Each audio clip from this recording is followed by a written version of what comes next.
Greetings everyone, we will continue our discussion on object-oriented programming through C++. In the previous session, we have started the third part about operator overloading and other important concepts related to object-oriented programming.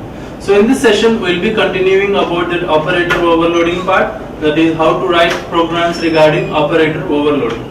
So in this session, first we will be looking at what are the rules which you have to follow while performing operator overloading. Then what are the things or how to overload your unary operators. Okay. So first, in the previous sessions we have looked about the complete syllabus of your particular unit 3.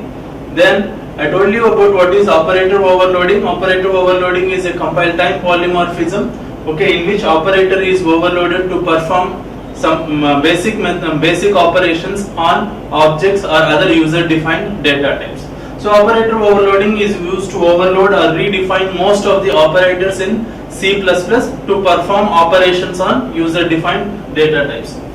And I told you about the operator keyword, how to use the operator keyword, the syntax of the operator keyword, where you will be having the return type and you will be specifying the operator keyword.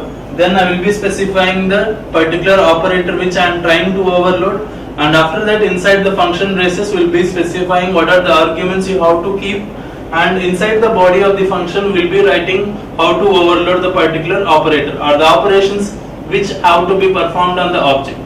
Okay, so this is what I told you in the previous session, that is how to use the operator keyword, that is how to write the operator function. In this session we will be looking at some of the examples about how to write this operator function.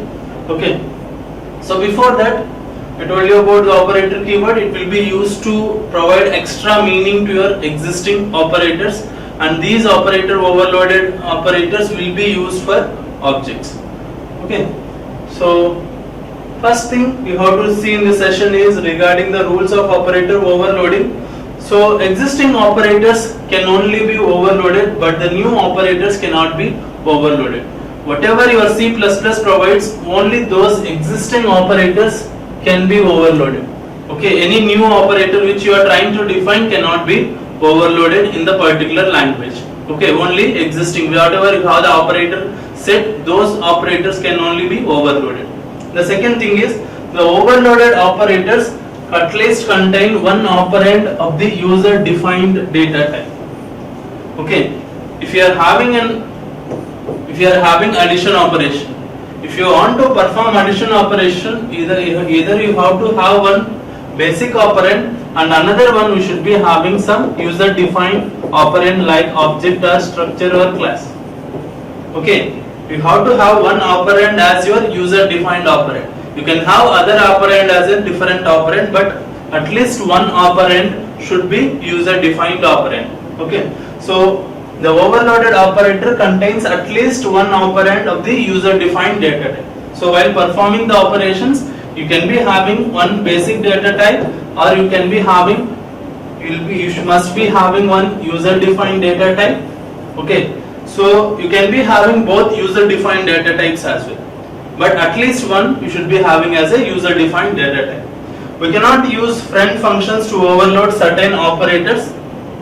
Okay, remember, so always you will be writing operator function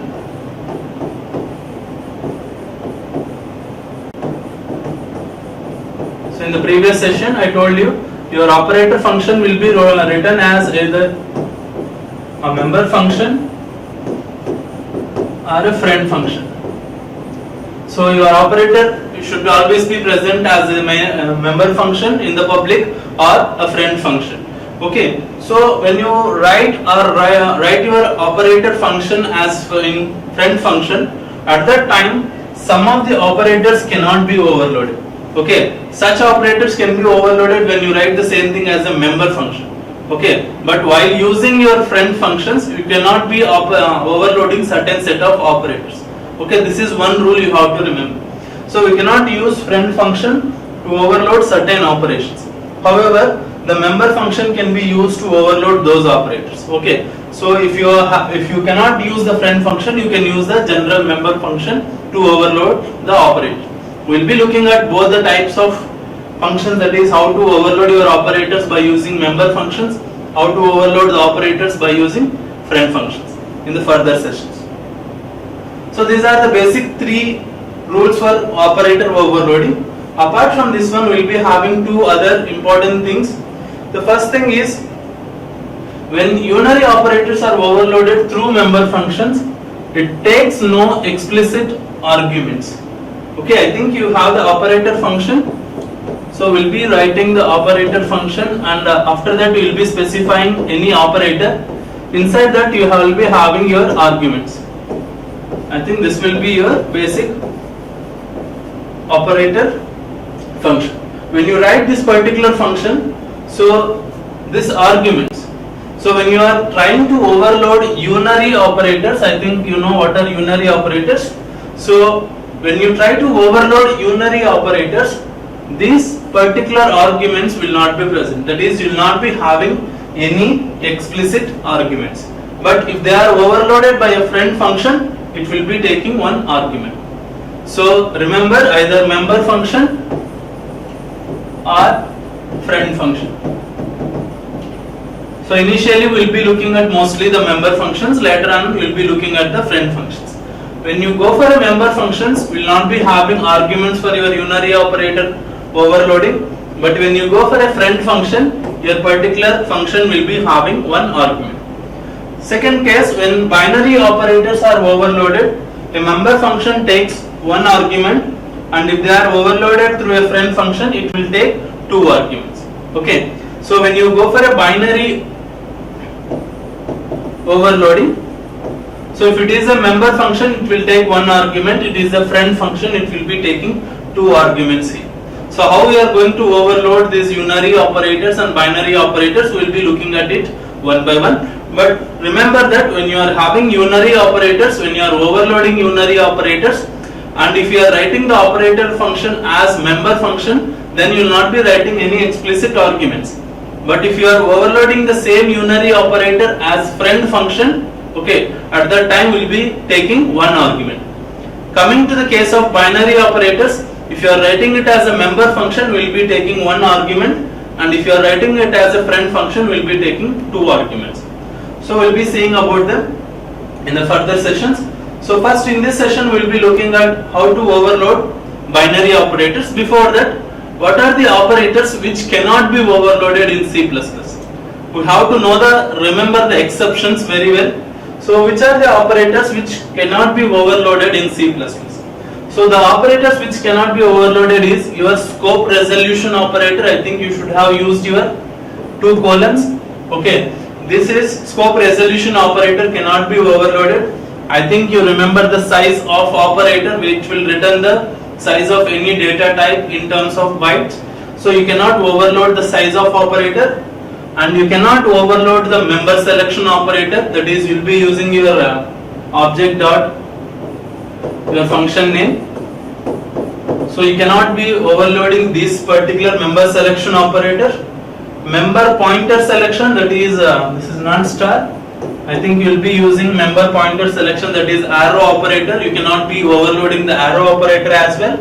And then ternary operator, I think you remember the ternary operator. Okay, that is question mark and colon. You cannot be overloading the particular ternary operator as well, or conditional operator. So these are the 5 operators which cannot be overloaded in C++. When you try to overload any of these particular 5, you will be getting an error. So you have to remember this list. That is, you cannot overload scope resolution operator, size of operator, member selection operator, pointer selection operator, and your ternary operator. So these are the exceptions which cannot be overloaded in C++. So whatever that can be overloaded can be 2 types. One is unary operators and binary operators. So first we will be looking at how to overload your unary operators. So those operators which take one operand, we will be calling it as unary operator. I think you can remember the set of unary operators you have. That is, you will be having increment operator. That is, you remember increment operators.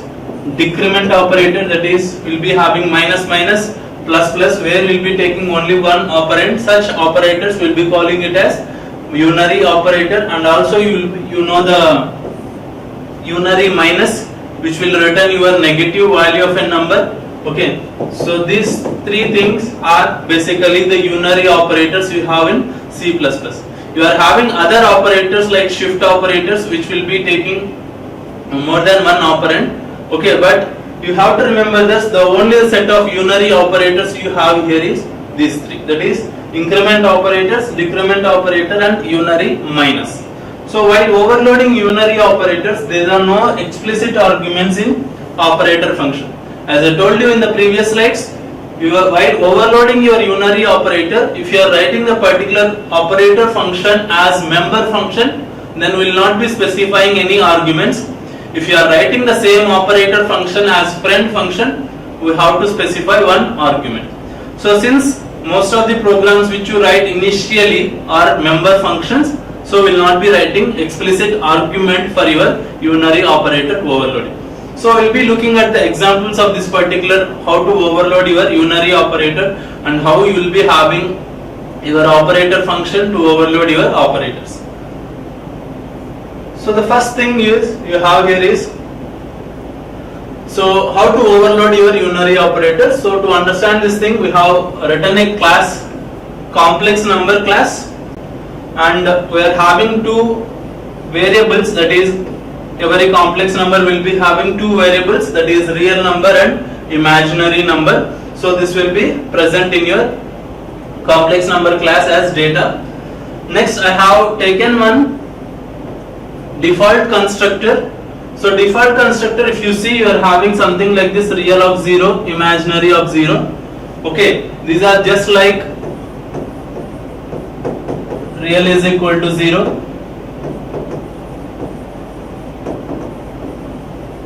imaginary equal to 0. So those are just initializations. So you can be written like this also. You can either write like this or you can write like this also. That is, initialization of your variables can be written in this manner.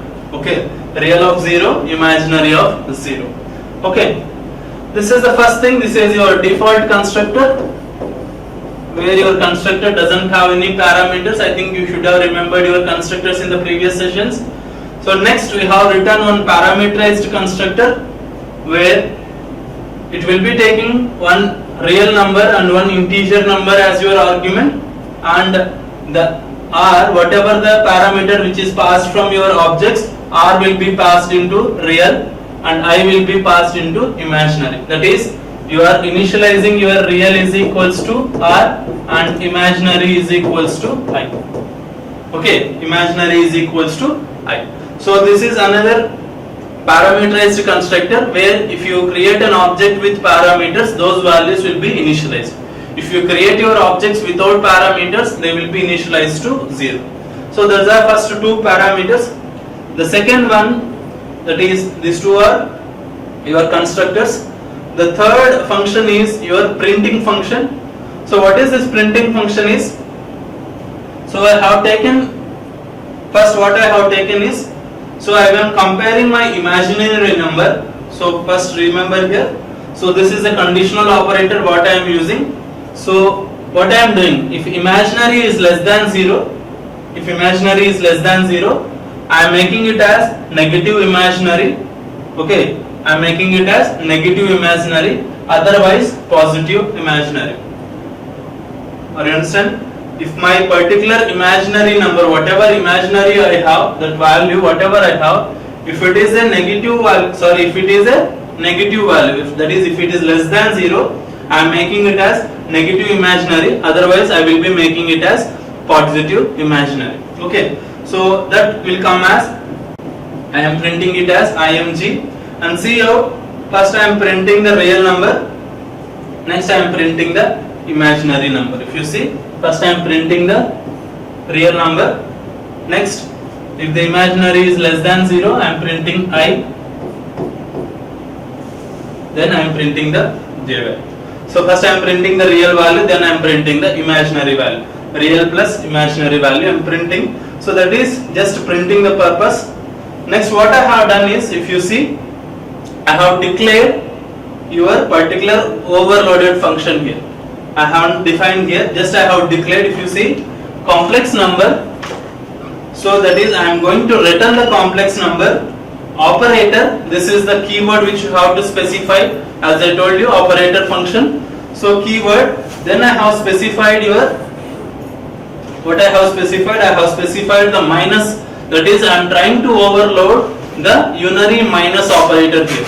After that I have specified open brace and close brace. I am not specifying any arguments here. Then I have written constant, so that this is a constant, I am not defining it. Okay. So if you go for the main, so what I have done is, if you see complex number C1, so I have declared one complex number C1. So now C1, if I have declared with two values, that is 2, 3, so this will be the R value, this will be the I value. So your real will become 2, your imaginary will become minus 3. Your imaginary will become minus 3. C out C1, that is I am first printing the C1. So C1 means C1 dot print. So I am calling my print function. When I call my print function, what will happen? It will print like this: 2 minus I3. Okay, 2 minus I3. If this is a negative value, it will print as minus. Okay, are you understanding? If it is a negative value, it will print as minus here, and it will print as 3 here. That is why I am comparing whether it is negative or not. Okay, if it is a negative value, that is if the imaginary value is negative value, what it has to print? It has to print minus I3 or 3i. Minus 3i. Since it is a negative value, I am printing first minus, then I am printing I, then I am printing 3. Actually, if you print img, I have to print minus 3. But since it is a negative number, I am trying to print plus 3 here. So if you go for the previous thing, if you remember here, now if your imaginary is less than 0, what I am making? I am making it as minus 3. I am making it as minus 3. So at that time, what will be printing? This will be 2 value 2. So since imaginary is less than 0, I will be printing it as minus. I am printing it as minus. Okay, next I will be printing I. After that I will be printing img, that is 3 bar. So this is how your particular thing will be printed using your print function. So C1 dot print. Next I am creating another complex number C2. C2 is equal to minus C1. C2 is equal to minus C1. So when I write C2 is equal to minus C1, what should happen? Okay, what should happen? When I write C2 is equal to minus C1, what will happen? Since you haven't defined the particular unary operator overloading, so here if you haven't defined, just I have declared the thing. So how to define the thing? Okay, you haven't declared any minus operator here, just you have defined or you have declared the particular operator function. You haven't defined anything to support this particular thing. Excuse me. So this particular function has to be defined. Okay, inside the definition I have to write what I have to do to make it as a negative number. Okay, to make it as a negative number. So what you need to do is, I have to take your C1 value. Okay, I have to take C1 imaginary and C1 real, and I have to convert it into negative values. So I haven't defined here. For the next example, we will try to define how to define this operator overloading function for the next example. For the time being, know that, so you have written something like this: C2 is equal to minus C1. Minus C1 means I have to take the real value of C1 and I have to take the imaginary value of C1 and negate it. That is, we are having C1 as 2 and minus 3. So it is equal to 2 minus 3i. It is equals to 2 minus 3i. So then if I take C2, what I have to do? I have to take minus 2 plus 3i. So I have to perform this operation. So to perform this operation, I have to use the negative symbol, that is minus C1. I have to overload the C plus C1 operator or C1 object. I have to overload the minus operator. So since your function did not define the particular operator overloading, usually this will be getting a error. So you have to overload the operator properly, or you have to overload that operator function clearly. Okay, since you haven't written anything in that code, will not be getting this particular output. So how to define the thing? So we'll be looking at another example to have a clarity about this particular thing. So here you have trying to overload your increment operator. So this example we are trying to overload the increment operator. So if you see, you are writing a class test and with a number as your data value. So inside that we have created one constructor which initialized the number value to 8. Okay, next what I have done is I am trying to overload my operator. So what I did, the return type is void. Next I am specifying the keyword as operator. After that I am specifying the operator, that is increment operator, that is plus plus operator. So I am trying to overload the increment operator, that is why I am specifying plus plus. I haven't specified any argument since it is a unary operator. So what is the code you have written? So in order to perform the increment, that is plus plus, what I had to do, num is equal to num plus 2. Okay, usually if you remember, if I take I is equals to some 5 value, if I perform I plus plus, your I value will become 6. Okay, your I value will become 6. But whatever you are trying to do, that is plus plus, you are not trying to implement the same thing which you have done for your basic operators. You can implement whatever you want for your plus plus operation for your objects. So what I am trying to do is, instead of incrementing it by 1, I am trying to increment it by 2 here. Okay, I am trying to increment it by 2. So based upon your definition only, your operator overloading will work. So what did you do? So in the operator overloading, I tried to increment the value by 2. So num is equal to num plus 2 means, now what will happen? So whatever may be the num value, it will be incremented by 2 when you use the increment operator for your object. So after that, this function is to print your value, whatever the value that is present, I am trying to print. Okay, that is the num value I am trying to. So if you go for your particular function, so first I have done is I have created one object, that is TT. TT is the object.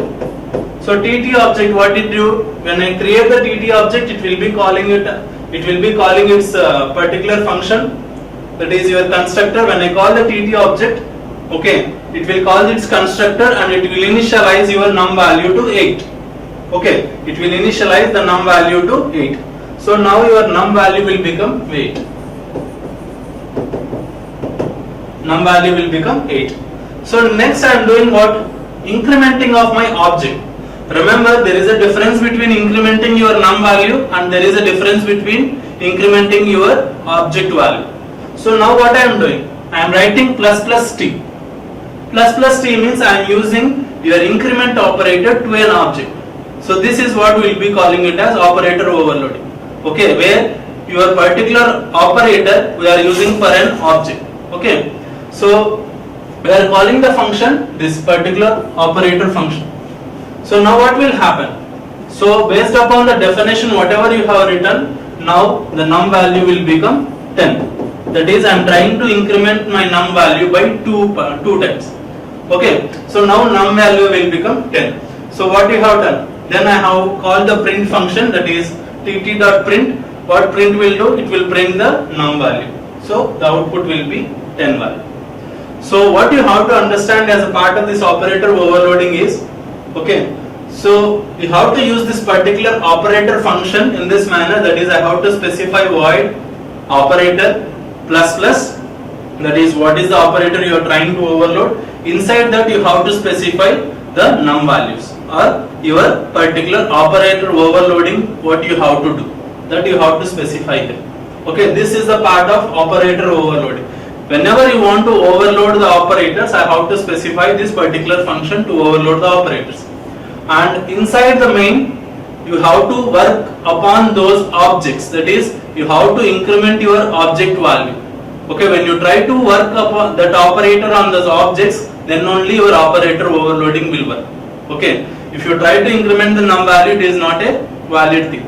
That is why, because you can directly apply your increment operator on num value, but you cannot directly apply your increment operator on object things. Okay, that is why you are going for operator overloading. So this is how you can perform your operator overloading.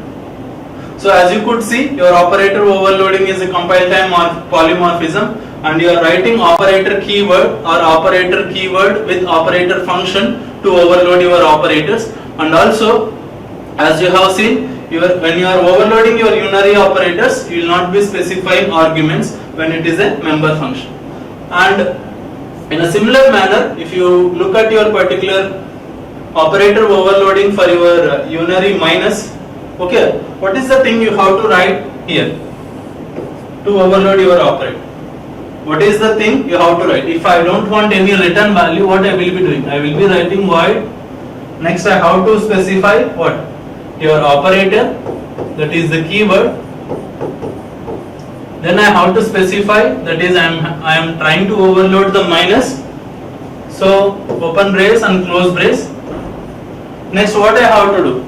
I have to make whatever the value I get to imaginary and to real. Okay. So your real value should become minus of real. Your imaginary value should become minus of imaginary. Okay, whatever the real value, it should become the imaginary value, it should become as negative imaginary. Okay, so this is the thing you have to write for your negative operator, that is unary minus operator overloading to work. Then a particular complex number, when you try to do C2 is equal to minus C1, then it will perform the unary minus. Okay, so this is about your overloading of unary operators and a brief introduction to operator overloading. In the further sessions, we will be looking at some more of this overloading of unary operators, where you will be having return types, okay, and also how to overload binary operators and how to overload the operators with friend functions and all those things in the further sessions. Thank you.